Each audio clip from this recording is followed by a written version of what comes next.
Thank you for listening to the History of the Papacy. I am your host, Steve, and we are a member of the Parthenon Podcast Network. Other members of the Parthenon Podcast Network include Scott Rank's History Unplugged podcast, James Early's Key Battles of American History. Look for some interesting things coming out of there. And Richard Lim's This American President. Go to parthenonpodcast.com to learn more. We are on Patreon at patreon.com/history of the papacy. There's the 4 tiers: Antioch, Alexandria, Constantinople, and Rome. Inclusion on the History of the Papacy Diptychs is one of your bonuses for joining the show. You'll get audio and video bonus content, Pope Coin coming soon, book drawings, early content, ad-free content, and more. So definitely sign up early so your name can be higher on the list of the History of the Papacy Diptychs. Now let us commemorate the Patreons on the History of the Papacy Diptychs. We have Roberto, Goren, William, Brian, Jeffrey, Christina, John, and Sarah at the Alexandria level. We have Dapo, Paul, Justin, and Ilana, all of whom are magnificent at Constantinople. And reaching that ultimate power and prestige, that of the See of Rome, we have Peter the Great. I am very excited to be joined once again by Professor James Papandrea to talk all things early Christianity. Dr. Papandrea is professor of church history and historical theology at Garrett Evangelical Theological Seminary at Northwestern University. He has an excellent YouTube series on the early church called The Original Church. You can find it at youtube.com/Jim Papandrea or in the show notes. You can also find many of Professor Papandrea's lectures on YouTube as well. As you have heard and will hear today, he has a really entertaining style and presents information in a way that anyone, from the person with a casual interest in church history all the way up to an academic expert, can enjoy and get great information from. I may not be an academic or a scholar, but as a longtime teacher, I can tell you that's a tall order from any teacher teaching any topic. In today's episode, we are going to lay out the fundamentals and history of baptism in early Christianity. We'll also take a look at how the earliest Christians understood the idea of sin. And now, with that, here is our next piece of the mosaic of the history of the popes of Rome and Christian church.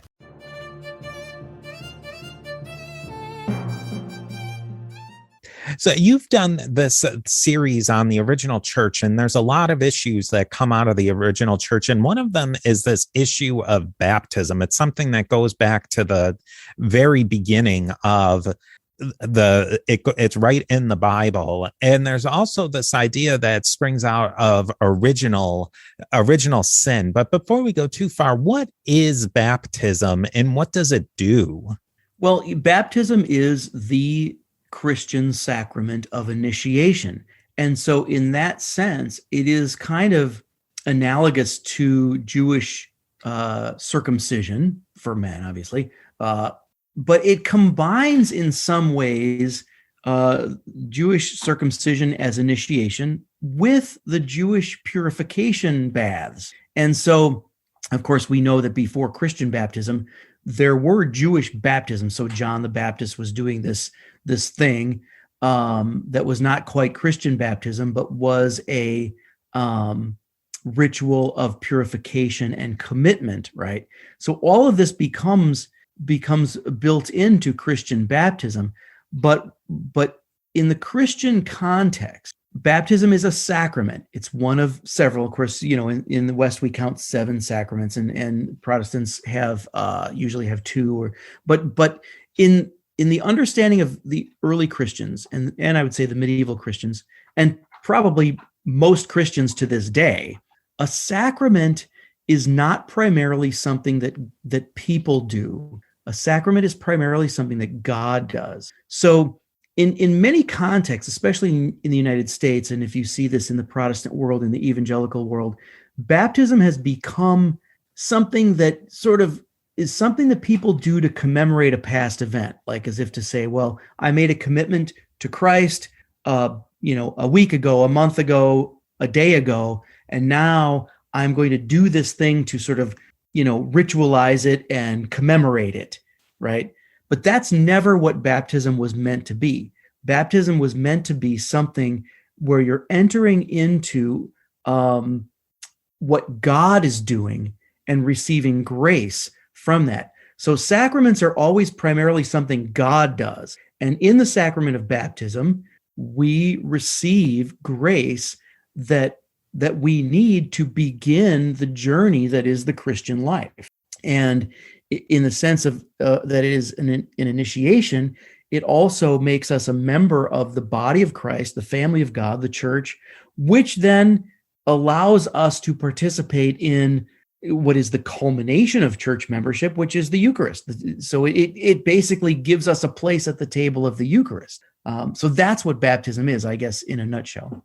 Now, in baptism, and it says it in the Gospels that it's for the remission of sin, and there's sin, that sin of something that somebody does, but there's also the sin that they would say that we're born with from the original, the sin that Adam and Eve did all the way, way back in the beginning, and that still carries through. That baptism kind of wipes that one away, both of them. What is this concept of sin? Because there's sins that we can do, but there's sins that we just get, and whether we like it or we don't. Right. Well, there are, as you say, there is original sin, which is something that we're born with, something that we inherit as sort of a legacy from our ancestors. And there's a lot of different theories about how that might work. But essentially what the church fathers would say is that, there was this moment when Adam and Eve sinned. And at that moment, Adam and Eve were 100% of the number of humans on the earth. In other words, like in that moment, every human being alive sinned. And that is somehow affecting the rest of us through our common human nature. And so St. Paul will say in his letters, as in Adam, all sinned. So somehow Adam's sin affects all of us. The other kind of sin, of course, is our own personal sin. It's things we do, as you said, and these are things that we do or even think about or whatever. They're things that separate us from God. I mean, ultimately, that's what sin is. Sin is something that is an act of our will that separates us from God on some level, not necessarily permanently, but with some sins maybe. But the point is that every little sin chips away at our unity with God, our relationship with God, because in that moment when we sin, on some level, we're choosing something else over God. So we have this original sin that we're born with, that our human nature is affected from our ancestors. And then we add to that, every generation commits more and more sin. So sin as a concept is like this snowball rolling downhill, just getting bigger and bigger and bigger, to the point where you and me, there's no way we're going to get through life without sinning, right? And so we cannot reestablish the relationship with God on our own power. We cannot work out reconciliation with God. That's why we need a savior. That's why we need God's grace, which is God's forgiveness and love and mercy and compassion and all of these things that come to us. So we get baptized, we receive God's grace, which is that we get a clean slate. Our slate is wiped clean of all that ancestral sin, all the stuff in our past. It's a clean slate. It's not a free ride, because the minute you sin again, now you got to deal with that. But at least the baptism gives you a fresh start, as it were. And now a word from our sponsors. Now, in the Jews of the Second Temple, they used baptism in kind of a different way, where they were really concerned with this idea of ritual ritual purity, where, there was a million different rules on that. You had to do this, and this to remain pure. And if you became unpure, you had to do this, and this to get back to purity. And there's just fascinating different scenarios. Was there any relationship between this idea of ritual purity and sin, and that it needed to be cleansed? Oh, absolutely. If you think back to the reason for the concept of ritual purity, God is holy, and in fact, God is holiness. God is the very definition of holiness, which is to say, ultimate purity and ultimate perfection. So God is holy. Now, let's say you want to worship God. You want to come into God's presence in the temple. Well, you can't if you're impure. So there are all these rules about what makes you unclean, right? And for your listeners, I'm putting air quotes around unclean, but so all of these rules around what makes a person unclean, ultimately what that's saying is, here are the conditions under which you are not allowed to approach the presence of God. Now, you want to approach the presence of God, so you need to do something to purify yourself. You take this ritual bath. In the Christian context, then, baptism becomes the thing that purifies you so that you can approach the presence of God, now not in the temple, but in the Eucharist. You can approach the presence of God now, but if you sin, now you don't get baptized again, but you are going to need to do something to purify yourself again, which is why the church developed the sacrament of confession and reconciliation. So you get reconciled. And when you die, you need a purification that will finally purify you of everything that's left so that you can enter into the presence of God in paradise. And that's what we call purgatory, right? And so that idea of God's ultimate holiness and our need for purification is all built into the sacraments of the church. This idea that baptism is a one-time proposition, how early does that go back into Christianity?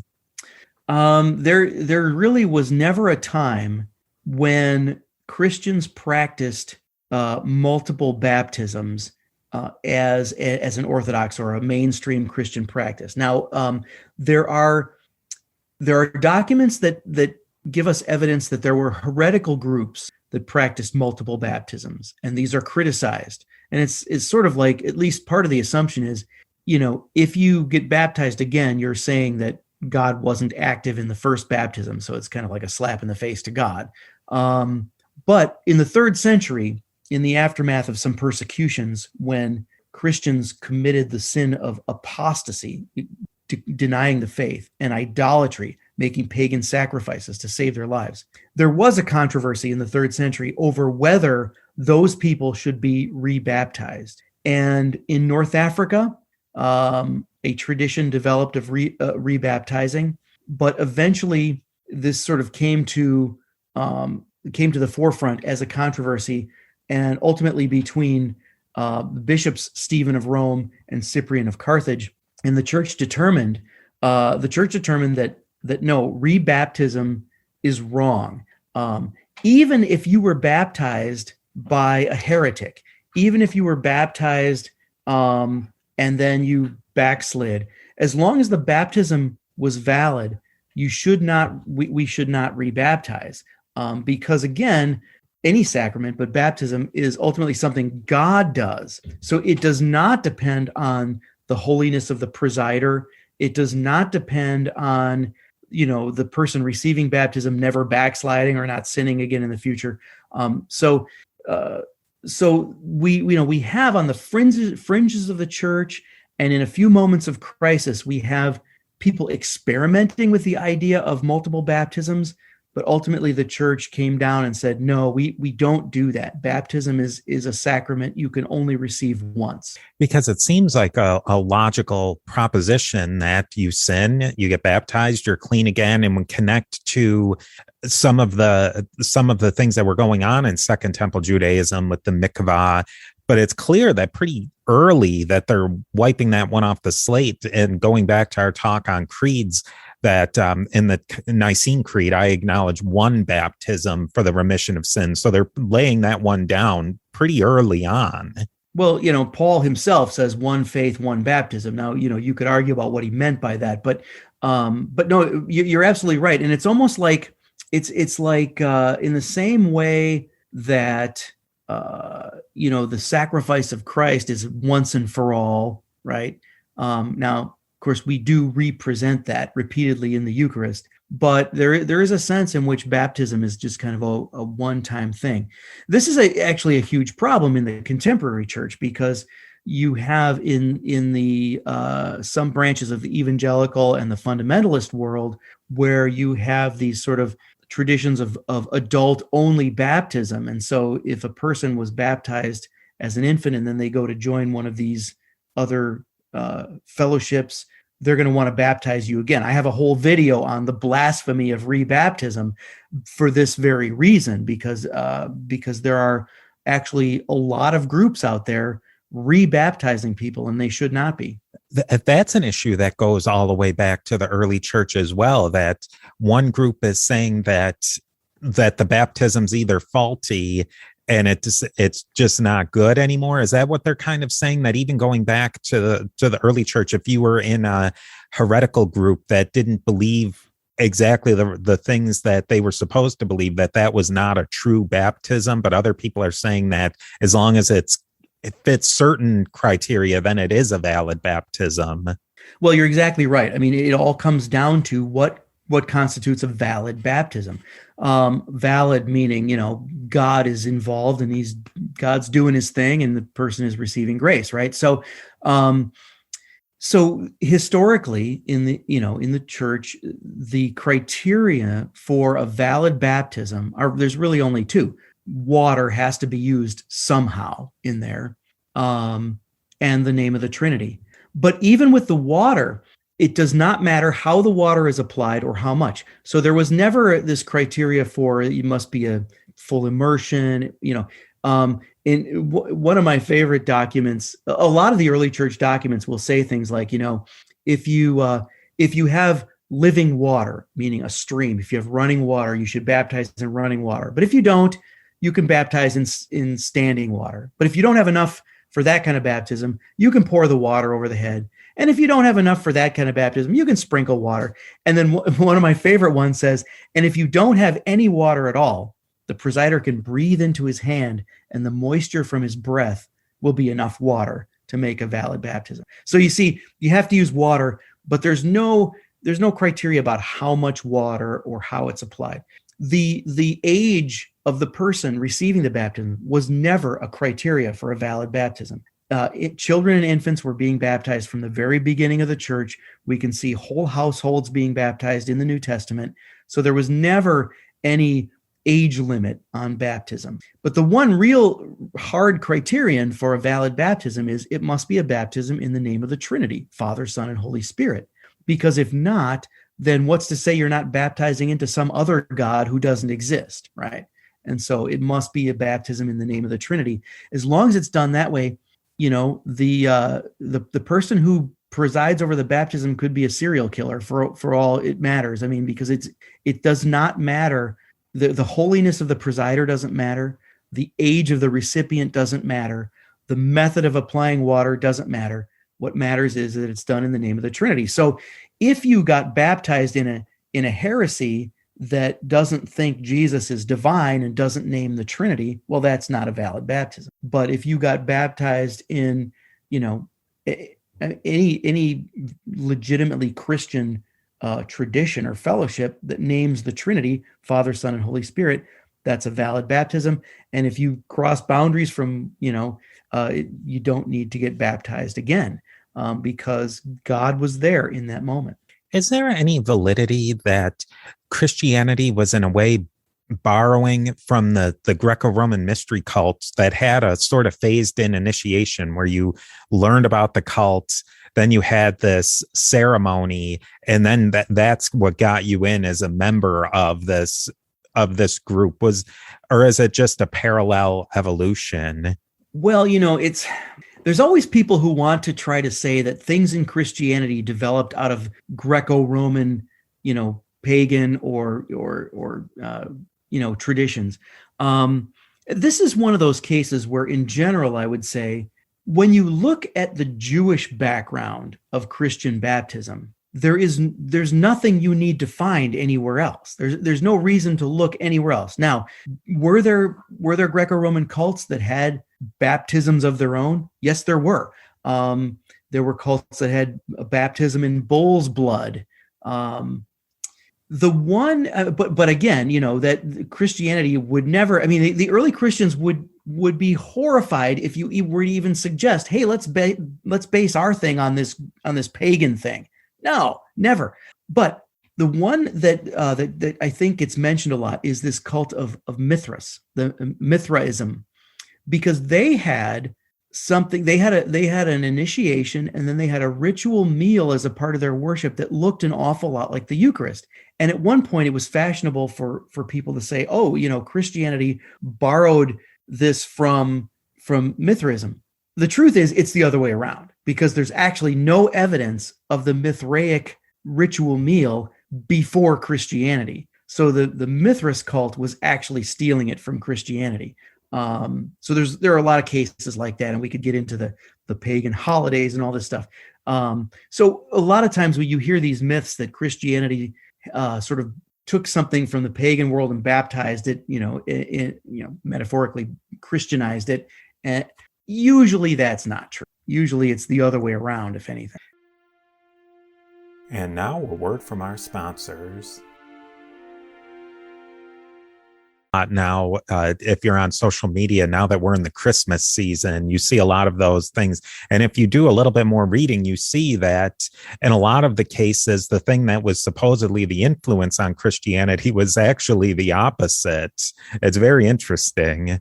Yeah, that's right. I mean, just, it's worth saying, don't let anyone tell you that December 25th was originally some pagan holiday. December 25th is December 25th because it's 9 months after March 25th, the Annunciation.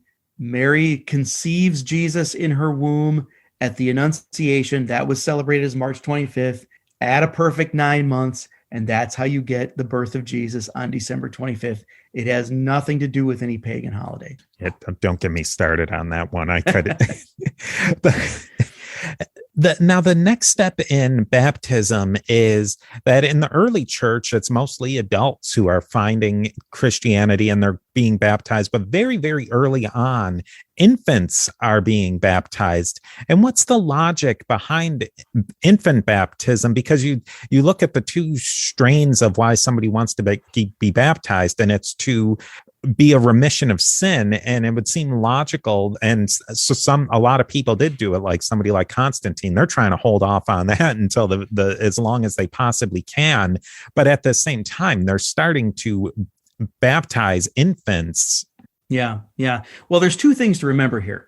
First of all, we don't see a lot of child and infant baptisms in the New Testament because it's the first generation church. You don't really have a second generation church yet. But as soon as you have families, you will have children and infants being baptized as a part of whole families. And the thing to remember is that, conversion to Christianity was not as much of an individual decision as we think of it in the modern age.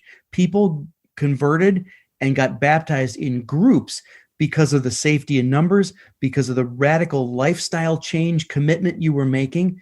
So whole families came into the church together. And of course, when there was a second generation, the children and the infants were baptized, in part because of the understanding of original sin and, in higher infant mortality, et cetera. So you have to think of conversion and baptism as a group activity in the early church, right?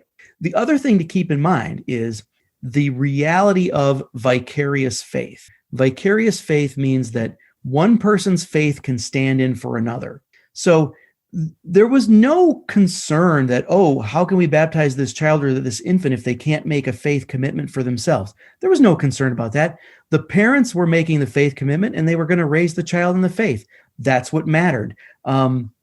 Because even for adults who got baptized, it's not as though oh, you want to get baptized? So here, let's teach you all the doctrines and all the theology, and then you can tell us if you agree to it, and then we'll baptize you. That's not how it worked, right? Even when adults got baptized, their catechesis was more about, okay, look, here is how you're going to live your life as a Christian, because it's going to be super different from the way you lived it as a pagan.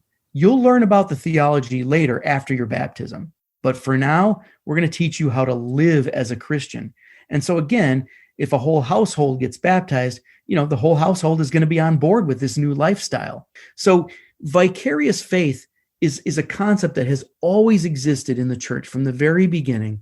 One person's faith can stand in for another. So a baby or a child can absolutely be baptized on the basis of his or her parents' faith, because the whole family is coming into the church. And so this whole mindset of a person needs to make a faith commitment in order to be baptized, that's a very modern way of thinking about it. In fact, even for adults in the early church, it seems to me that the issue was not, let's ask the person who wants to be baptized, are you ready to make this faith commitment?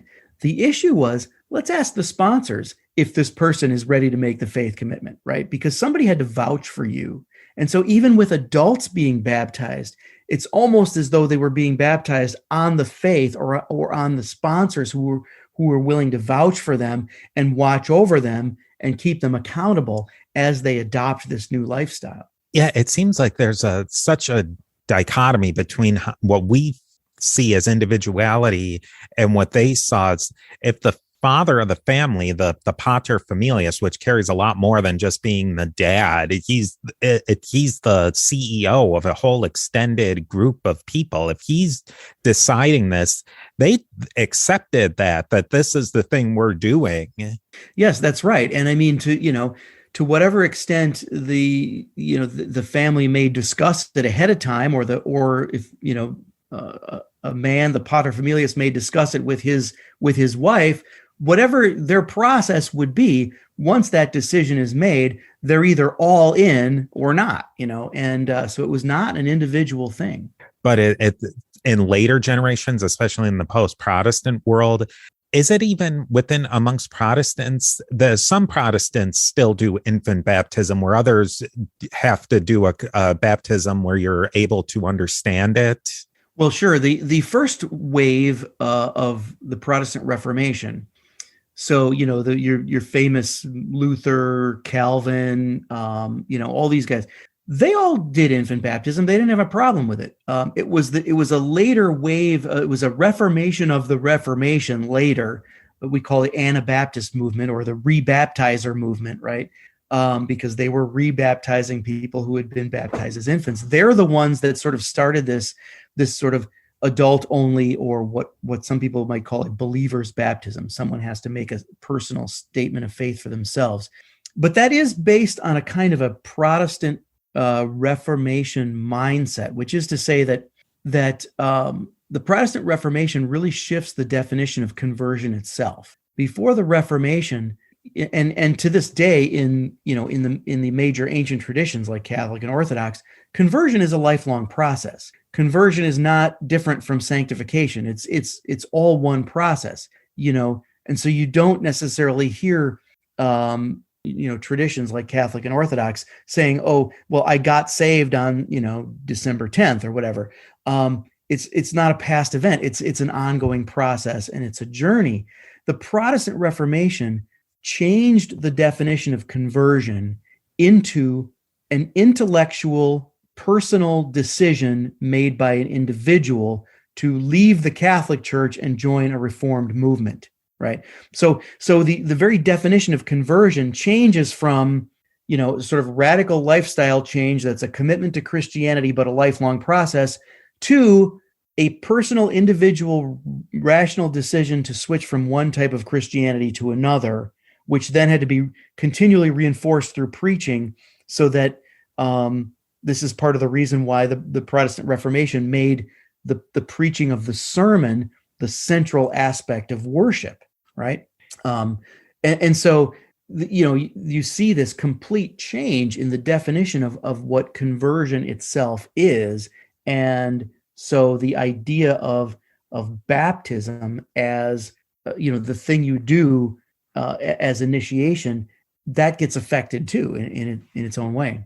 A thread, and I think a way to wrap all of this up is a thread that does wrap all this up, is from the Protestant Reformation all the way back to Augustine and his ideas on baptism and original sin. What did Augustine bring to the church with his thinkings with original sin and baptism? I think Augustine or Augustine, both are correct, by the way. It's fair to say Augustine or Augustine, so either one's fine. But I think what he did was, he did not invent original sin, but I always joke that he turned it up to 11. He is the one who took the concept of original sin and made it a kind of pessimistic view of human nature that didn't exist in the church before. And it wouldn't exist in the East either, because really only the West was influenced so heavily by him. And so what he did in doing that is he really set the stage for someone like John Calvin to come along and teach total depravity, that the human nature is totally depraved, and that we really don't have free will, and which leads to election, predestination, and all the other things. And Augustine was really going down that road, except that the Catholic Church rejected all those aspects of Augustine's teaching. Augustine had the doctrine of election. The Catholic Church said no. Augustine had the doctrine of limited atonement. The Catholic Church said no. But then when the Protestant Reformation said, hey, let's get back to the early church, what they actually did was they went back to Augustine, and they picked up on exactly those things in Augustine that the Catholic Church had rejected. And that's how Calvin invented Calvinism. Calvinism is essentially hyper-Augustinianism, right? Calvinism is, let's take from Augustine all the things the Catholic Church rejected and turn that into, a system. And then you get the sort of 5 points of Calvinism, the stereotypical tulip, right? But you can find all of that in the latest documents of Augustine, because when he was arguing with the Pelagians, he just sort of painted himself into a corner, and he does what he always does. He went too far, and the church had to backpedal away from his most extreme statements. But then the Protestant reformers came along, and they picked up on those most extreme statements, and Calvin especially turned that into his system. So in that sense, I think it's fair to say that Augustine invented the idea of total depravity and all that flows out of that with regard to human nature. Pelagius, you mentioned, he's an interesting character, and he almost seems like the anti-Augustine, that he turned all of those ideas up to 11, kind of going in the other direction. And there's even people, and it comes all the way back again with John Calvin, that there's the oh my goodness, his name escapes me at the moment. Arminius, who almost completely does the Pelagian arguments again. Yeah, 1,000 years later. What was Pelagius thinking, and how was he refuted? Because in a lot of ways, we don't know exactly what he was saying, because a lot of his writings didn't survive. We have a little bit from his pen, but no, but you're absolutely right. He is the anti-Augustine, and Augustine is the anti-him, and those two represent the two extremes of that argument over free will and God's grace and all of that, and the interplay between them. And I always tell my students that you can track any controversy this way. There are two extremes, and then there's a middle, and the church always lands in the middle. So with Augustine and Pelagius, I mean, the Pelagius or Pelagius, either one, he really emphasized human free will to the point where he made it sound like he was saying, by your own free will, you can be perfectly holy and earn your way to salvation. And you don't need God's grace, or if you do, God's grace is simply reduced to information. It's like, the Bible gives you all the information you need to make all the right choices, so go do it. God expects you to be perfect, right? So he's saying these things. Augustine swings the pendulum hard to the other extreme, saying, no, it's all on God. that our will is so fallen that we can't do anything. God has to do it for us. So this leads him into the doctrine of election, which is predestination. So it's all on God. In the middle, then the church struggles to find the middle way, this balance of we do have free will, but our human nature is fallen, so we can't earn our own salvation. We do need God's grace. We do need God's grace, but God expects us to step up and participate and cooperate with his grace. So this is that place in the middle. And as you indicated, this debate goes on for centuries, and in almost every era of the church's existence, you can find who, it's Augustine and Pelagius, it's Luther and Erasmus, it's Wesley and Arminius. Well, Wesley and Arminius are kind of on the same side. So you can sort of find who's having the argument at the same time, or at any given time, and in every case, the church is looking for that middle way, and we call it synergy, meaning the human will cooperating with the divine will and with divine grace, and that's where the church ends up. Now, Calvin, like I said, he's hard to the Augustinian side, and you might argue that Arminius was hard to the Pelagian side, although Arminius might be what we call semi-Pelagian. I think the traditional answer to the question is that Thomas Aquinas sort of finally nailed down the center. But at any rate, that is the history of the church, is, looking for that place of balance, that middle way between the extremes. Yeah, and I think that's a perfect way to end it, because Thomas Aquinas is a good 800 years later, and things like our last conversation on the Filioque, it's still working its way out. I mean, these are things that hundreds and hundreds of years, and in the case of the Filioque, it's 1,000+ years are still working their way through the system. That's right. Yeah. Still controversies still rage on Facebook over these same issues.